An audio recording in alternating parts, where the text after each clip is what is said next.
What's up everybody and welcome back to the channel. In this video for the First Descendant today, we're going to be looking at LEPIC. Everybody's familiar with his kit by now. He of course has a ability called Overkill, which turns his arm into a massive cannon a la Mega Man, and then you proceed to absolutely dumpster void intercept bosses by just filling them with some red hot shit. Of course, this build was super popular at the beginning of the First Descendant when people discovered it, because it was really good at killing the first couple of void intercept bosses, and right up until the point where you get to about Swamp Walker. Maybe I can just move my face over here. It's really good, and then here it starts getting a little bit more difficult. The damage starts falling off, and of course you can add more LEPICs and the damage will be pretty good.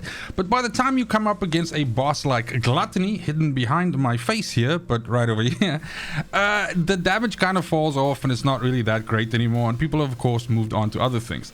Now, that being said, that is not what we're talking about today really in this video. In this video I'd like to focus on a build that I've made for LEPIC, which kind of is pretty nutty in the 400% infiltrations. Of course, this is the hot thing right now to play. It's a fantastic way to level descendants and to level weapons and to gather materials and all of that stuff. And I'm trying to see which descendants are okay in these and which just kind of like don't really have a place in these dungeons. So let's get to building this bad boy.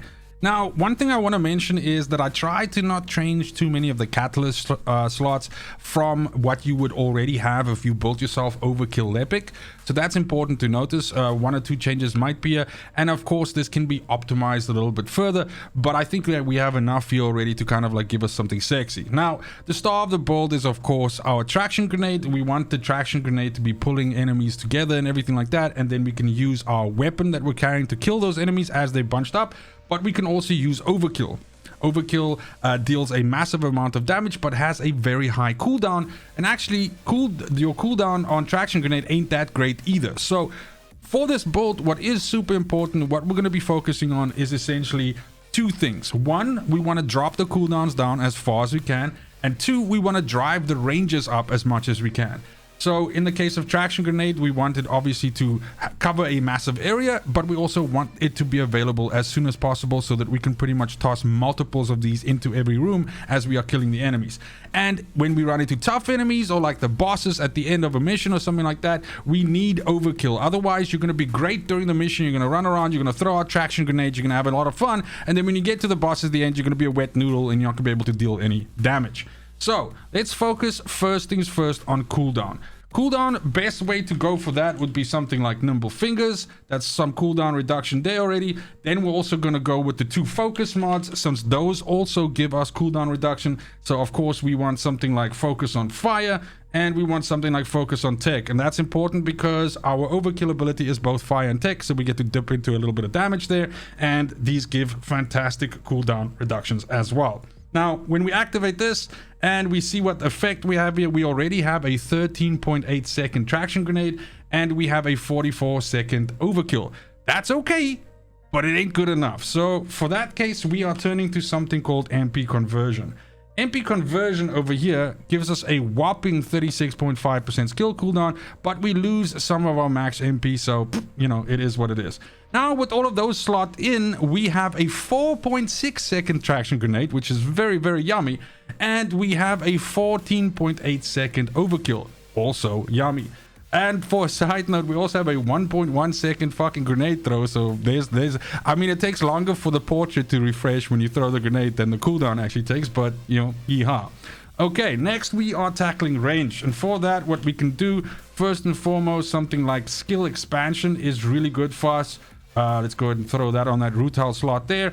And then let's go ahead and combine that with something like maximize range. There we go. Maximized range is going to give us a slight skill power modifier, you know, deficit, but we're gaining a massive skill effect range, and of course we're getting almost the same amount from skill expansion. So we pretty much almost double up on our range there, and we can clearly see that when we look at Traction Grenade now, we go to a 25.8 meter radius Traction Grenade. Sexy. And then we go to a pretty big burn radius on the Overkill as well at 14.3 meters. Okay, so I think we're pretty much there already. Maybe we can toss Frugal Mindset in here as well. Frugal Mindset is going to give us a little bit of a skill cost reduction there, but it's also going to increase our range even just a little bit more. Now we're at pretty much the max range that we can get out of traction grenade, which is 27 meters, and we're at 15 meters, which is also pretty much a bit bigger than what the max range is for the overkill. We're kind of overshooting that a little bit, but I believe it's worth it to get the max range on the traction grenade. Certainly frugal mindset is not a waste for us here, because yes, it does also give us a little bit of that skill cost reduction, because we are losing some of our max MP, so it's not a bad pull either way. We need to give ourselves a little bit of survivability, because you will be taking damage, of course. You don't want to be, you know, on the ground the whole time while your team is picking you up, so increased HP is good for us here. And for good measure, let's just put HP collector in there as well. Now, if you have mana problems with this build, MP collector can also work well for you here, but we're going to try and deal with that with our external components and see if we can solve any MP problems that we might have that way. So in this case, I like HP collector, because what it does is you are going to be, you know, kind of like causing a lot of havoc on the battlefield. You're going to be sucking enemies together the entire time, and when those enemies die, you will get some HP from that. Now, of course, bear in mind, you have to be the one that gets the kill shot for you to get the HP. The same problem we have in MP collector, but since you have overkill, you will have a lot of dots and fire and things like that going off, so generally speaking, you shouldn't have a problem. Plus, we're going to be using weapons to get some kills as well, so we're going to be okay. We're going to have some decent survivability, and I think this is pretty much it. I'm not going to worry about this slot for now. We can change this over to even more survivability if we want to. We can add more damage in or something like that, but this is enough for me to kind of like just give you an idea of what this build can do. Now, before we dive into a actual 400%er, let's just quickly talk weapons. Let's talk reactor. Let's talk external components. In the case of a weapon, I think what pairs really well with this is Thunder Cage, and that's because Thunder Cage, its unique ability basically has an AoE explosion. And so since you are gathering all the enemies together and then you shoot a bunch of Thunder Cage bullets through there, you can actually cause AoE explosions inside that orb as you're dragging people together, which can cause a lot of damage to the enemies inside there, which is just, you know, super yummy. Now, in the case of our reactor, in this case, I've opted more to care about our substats, right? So I want skill cooldown. I want to get that as much as possible. And technically speaking, if I was lacking range here, I would want skill range up. Skill duration up is okay because it lets the enemies stay in stasis for a little bit longer with the traction grenade. It also lets the burns last a little bit longer. But any kind of like skill boost here would also be okay. So fire boost or tech boost or something like that would be fine as well. This would of course be better if we had like a tech reactor, because then we would get a little bit of additional damage there. But in this case, it was more about the substats for me, and that's why I ended up going for a burning singularity. Of course, the best would be something like this, like a burning mechanics reactor, because that has fire and tech, and that would give your overkill a little bit of additional damage. What is important though is that you get as much of your skill power as possible, so be sure to match up your reactor. If you're wearing a purple, then be sure to get at least the weapon that you need to have there equipped. And if you're carrying a gold reactor, an ultimate reactor with these stats, then of course make sure that it's got a Thunder Cage on it, because you'll be running Thunder Cage. External components, the Slayer set is good for us here, with one caveat. Make sure that your Slayer sensor has max MP and MP recovery in combat. If you don't have that, then wear a set or wear a sensor that has that. You need max MP and you need MP recovery in combat, because it's just going to help you get a lot of those traction grenades out, and it's going to help you with any MP problems. If you don't have those stats and you do want to run Slayer, then my suggestion is to run something like MP collector instead of HP collector.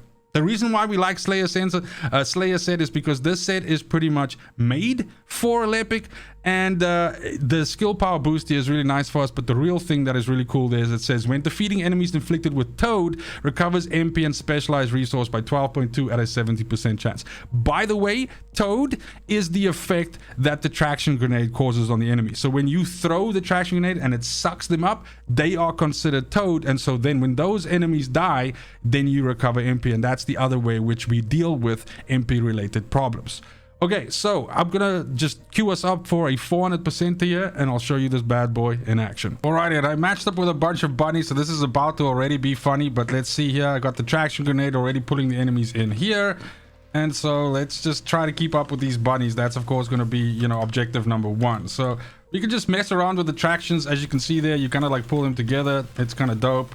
Let's get through these enemies here and track them, and then this just pretty much brings everything nicely together so the enemies can blow them up. These bunnies seem to be getting the groove, And then when we get to a big room like this is where the real fun can occur. So we can do this, and then we can push out a bunch of these overkill orbs, and we can kind of just have them cook. And then we're going to start with the traction grenades, and we're kind of just going to pull in, you know, all the enemies. Now, of course, we need a little bit of MP to get started, so we'll go ahead and do that. And as you can see, all you're doing is just disruption, baby. You're just constantly pulling everything together. Any enemy that's in that radius, here we go. Nice big fat pull. And whatever gets pulled together, you kind of like just hit him with your thunder cage. Now, of course, when this happens, it's not great. So the MP orbs will sometimes disappear if there are too many of them on the ground. So you gotta just like move around, kind of like shop around for some. We're losing some of these dudes to deaths here, but it's okay because we're the ones that are gonna keep this dream team alive. So we'll go ahead and just shoot these in here. And this is why overkill is really good for us, because in those cases where you do want to actually blow something up, you kind of like have the ability to do so. Okay, so let's just hoover up all these things, and then another room with some enemies in, and you could just cause, you know, the fucking drama. You throw a grenade in there, does a little bit of damage to them. You always keep your thunder cage loaded up, not like me. And then as soon as enemies try to like push you out or run up on you, then you can kind of just blow them up. So here come the rest of the dudes now to help out. There we go. See, this works really well if you do have bunnies and Freynas that kind of like want to be team players, because what happens is they can kind of like just kill everything that's nicely grouped up together for you. And another big room. This room's usually quite a bit of fun. So we can go, boom, gather them all up and get another traction out there. At this point in time, we can go ahead and help the team out by putting a couple of these in the mix. There we go. And it's just melt central, baby. Okay, and I mean, once we're in here, it's got the one boss showing up on this side over here, so we can go ahead and just tag this side of the arena. Good thing if we can trap him here, because he's gonna respawn right on the spot. Okay, this is a good situation for us to be in, because now we can just pepper this boss here with these, and that's gonna just, you know, melt him. And then those will still be around to actually melt the orbs as well, which is one of the reasons why I like LEPIC for this, because it's just a great way to also just deal with those. And then we can just gather up some blue orbs and just be ready to go again. Now this guy has joined the party as well, so we can just go boom and then just hit him up as well. I don't have a lot of MP, so this isn't gonna do a lot, but I mean, we got like a decent amount of orbs out there, and we can kind of like just gas this dude up. In the meanwhile, this other boss has died, so you know, yummy. And yeah, these overkills are coming back super fast, so you can pretty much just goof around for a little bit, and then as soon as he's back, this dude's gonna spawn over on this side here. We can just hit him with this shit. There we go, those already dead. But yeah, it's just a lot of fun if you're someone that enjoys using LEPIC, and I mean, there's a bunch of us out there, then this is another way that you can play these dungeons. Of course, I don't think personally that you can fuck with the raw efficiency of a Freyna and a bunny. They're just too good at this, but eventually you'll get tired of playing those characters the whole time, those descendants the whole time. I have upwards of maybe 300 runs with the two of them combined, as I was leveling up every single piece of gear that I had. So now it's about like having fun and trying out some different builds, and absolutely give this a try. Like I said, you don't have to mess around with too many catalysts, anything like that. This is a hell of a lot of fun. And yeah, LEPIC's still got it, baby. And that's it for the video. Thank you so much for watching, especially if you made it this far. Let me know in the comments down below which descendant is your favorite descendant to run 400% infiltrations with. As long as it's not Bunny and Freyna. No, I'm joking. No, but that's literally everybody's favorite, so let me know which ones they are, even if it is Bunny and Freyna. I'm just kidding. Other than that, it's just super important to me that you have a fantastic morning, afternoon, evening, wherever you are in the world. Till next video, fucking cheers.